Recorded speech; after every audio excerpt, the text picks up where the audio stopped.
हरे कृष्णा। मैं राधा रानी।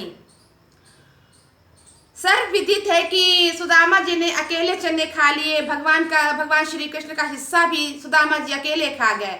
ऐसा नहीं है। सुदामा जी के हाथ में जो चने थे वो ऐसे श्रापित चने थे कि उन चनों के दाने का अगर एक भी दाना पशु पक्षी भी खा लेता तो उसको भी उतने ही दिन भूखे रहना पड़ता। सुदामा जी ने उन चनों को देखा और उन चनों को अपने ब्राह्मणत्व से जान गए कि तो श्रापित चने हैं। सुदामा जी आयु में भगवान श्री कृष्ण से बड़े थे।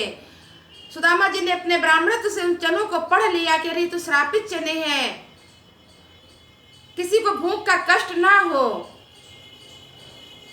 इसलिए उन्होंने सारे चने अकेले खा लिए। एक भी दाना अगर उन चनों का एक भी दाना अगर जमीन में दबा दिया जाता और उससे जो फसल बनती तो वो भी लोगों को नुकसान पहुंचाती।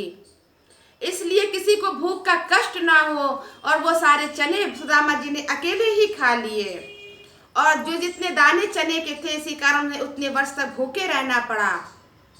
कहते हैं कि सुदामा जी जब भगवान से मिलने गए तो सुदामा जी को की दीन दशा देख करके नहीं भगवान रोए।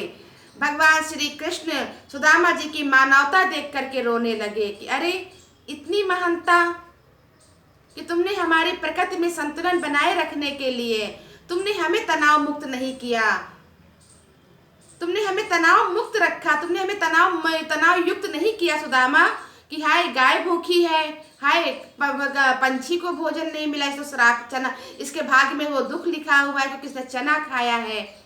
तुमने कई लोगों की तरफ से मुझे तनाव मुक्त किया सुदामा। इसीलिए भगवान श्री कृष्ण सुदामा जी की मानवता देखकर रोने लगे।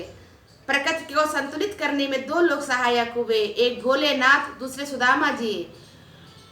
शिवद्रोही मम दास कहावा, सो नर मोई सपने नहीं भावा।